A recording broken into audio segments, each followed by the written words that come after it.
Salut les players, on se retrouve pour une nouvelle vidéo. Le Sénégal qui conclut très bien lui aussi sa phase de qualification pour la CAN. Victoire 2-0 face au Burundi.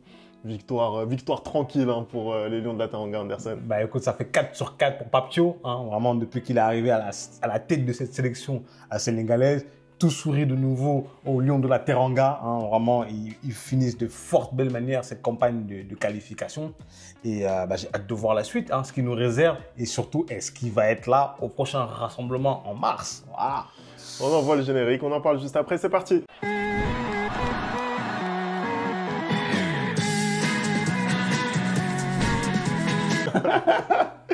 Allez, on commence tout de suite ce débrief. J'en profite pour vous rappeler que demain soir, on va sortir une vidéo récapitulative un petit peu de ce qui s'est passé durant tous ces éliminatoires de CAN avec bien sûr les qualifiés qu'on attendait, mais aussi les surprises parce qu'il y en a eu. Donc restez connectés, demain soir, ça arrive, la petite vidéo bilan sur ces qualifs de CAN. Pour parler un petit peu, Anderson, de ce match de ce soir, Sénégal-Burundi. Qu'est-ce qu'on peut dire? On peut dire que le Sénégal a énormément tourné pendant une demi-heure. Ça a été compliqué. Ils se sont un petit peu cassé les dents sur le bloc du Burundi. Et après, la machine s'est mise en route. C'est exactement ça, Femi. Vraiment, une équipe du Burundi qui a décidé ce soir de jouer super bas. Malgré tout, le Sénégal a eu du mal peut-être dans les 30 premières minutes à trouver la faille. Mais finalement, c'est arrivé avec ce jeu en équipe. C'est très belle combinaison. Et cette dernière super passe de la part de Iliman Ndiaye à Habib Diarra qui a réussi à ouvrir le score. C'est l'homme en forme de ce moment pour le Sénégal. On rappelle que là, ce match a un doublé. Le match avant, c'est lui qui a marqué 3 buts en 2 matchs. On se rappelle qu'il est dans la sélection depuis mars 2024. Moi, je l'ai dit ici, quand on a fait la vidéo sur le Mali, que je trouvais que le limogeage de Eric Chell n'était peut-être pas une bonne chose. Mais je suis désolé, Femi, le limogeage de Aliou Cissé, le terroriste. Non, mais je suis désolé. Enfin, j'abuse. Le limogeage de Aliou Cissé est une bonne chose. Pourquoi? Parce que je l'avais dit, il arrivait enfin de cycle et que je pense que peut-être que son message ne passait plus avec cette équipe-là parce que je suis désolé, la preuve en est un joueur comme Habib Diarra qui sur Aliou Cissé évoluer défenseur droit, alors que c'est un milieu de terrain, ça c'est du terrorisme, Femi. Même si tu ne veux pas me laisser dire ça, ça c'est du terrorisme. Parce que quand tu vois, on le place là où il est censé jouer, à son poste, au milieu de terrain et les prestations qu'il délivre, le football c'est simple. En fait, quand tu fais jouer les joueurs à leur poste, ils sont performants. C'est aussi simple que ça. Super, merci.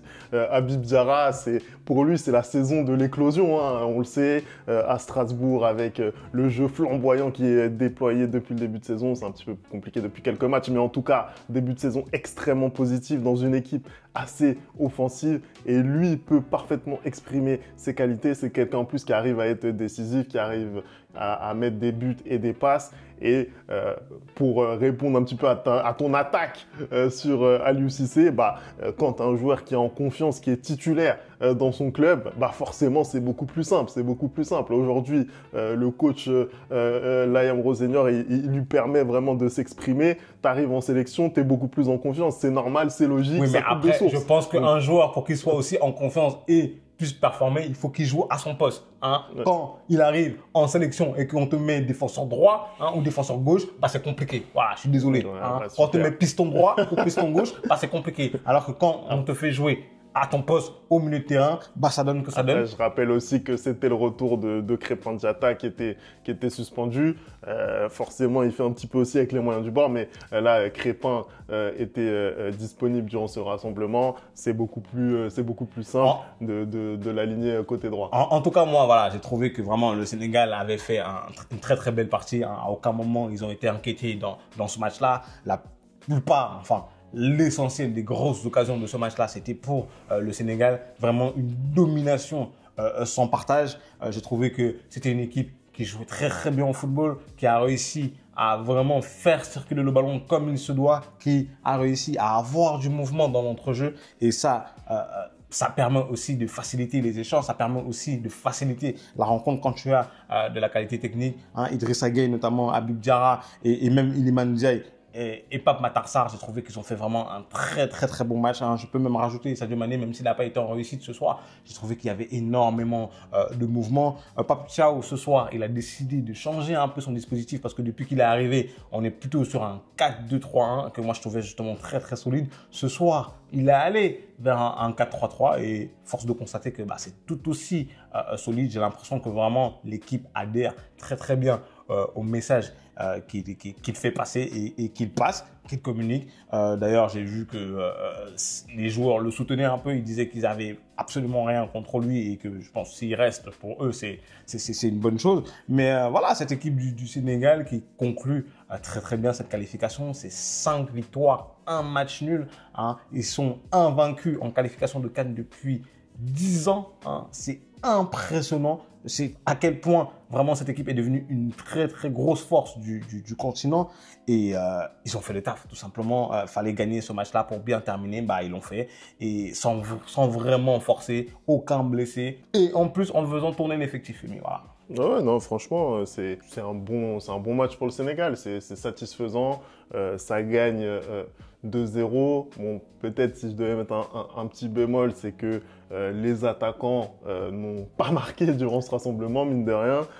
Et ça rajoute encore un petit peu au problème offensif qu'on avait pu constater déjà sous Aliou Cissé.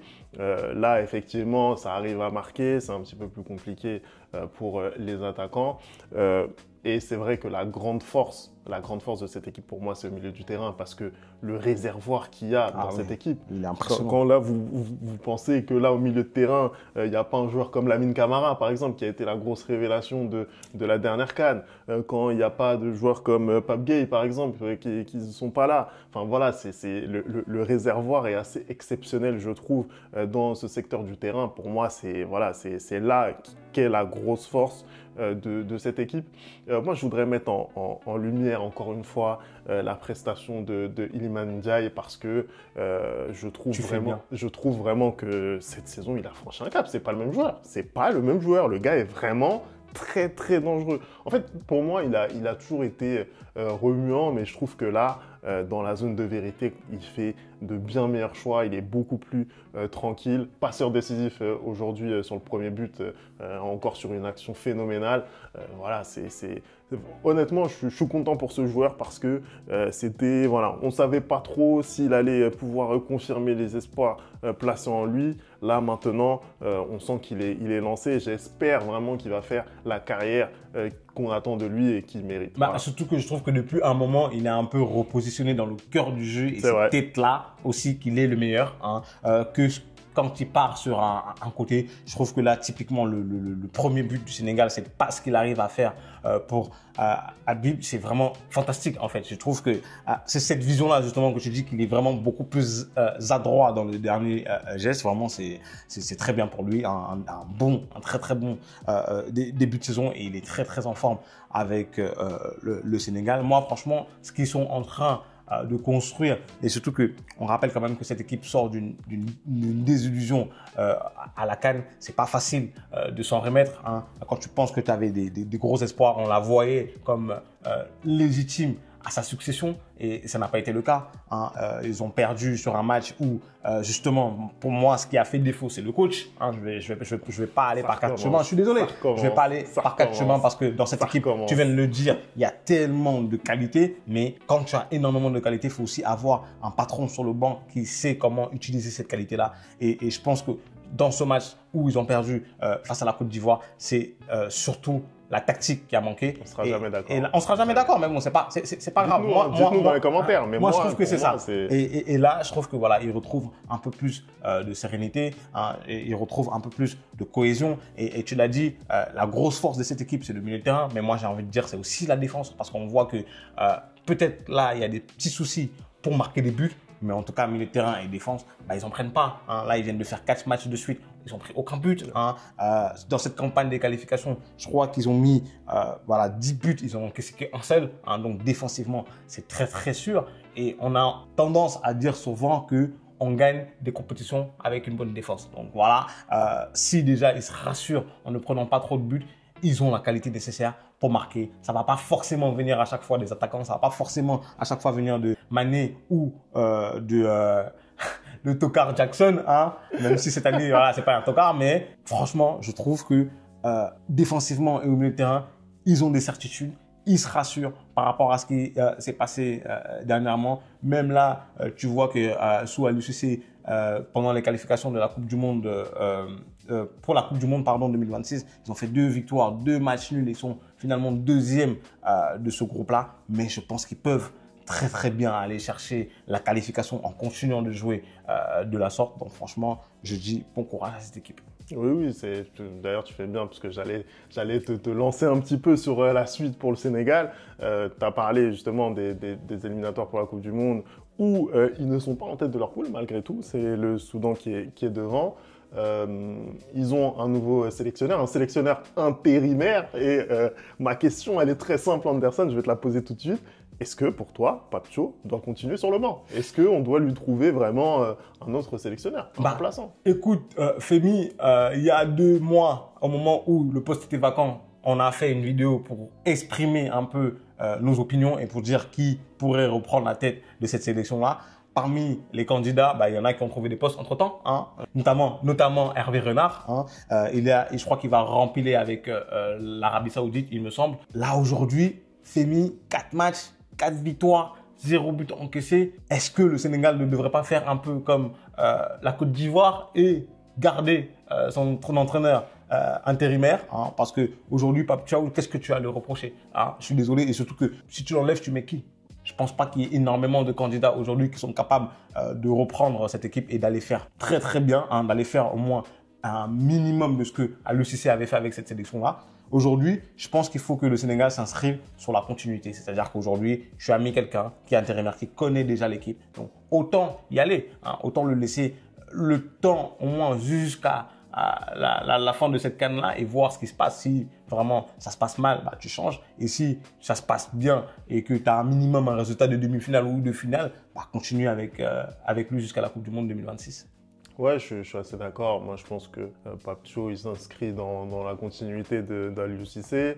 Je pense que on pourrait le garder. De toute façon, il faisait partie aussi des prétendants qu'on avait évoqués. Il y en avait d'autres comme Habib Beye qui avait décliné le poste. Pourquoi pas continuer avec Papcho? Je pense que les résultats et le terrain lui donnent raison. Il a le soutien en plus du groupe. Kalidou Koulibaly, c'est pas n'importe qui dans ce groupe, donc s'il l'exprime, c'est que voilà, il a envie de le voir rester en poste. Autant continuer et faire le bilan après la CAN au Maroc. Je pense qu'on a fait le tour.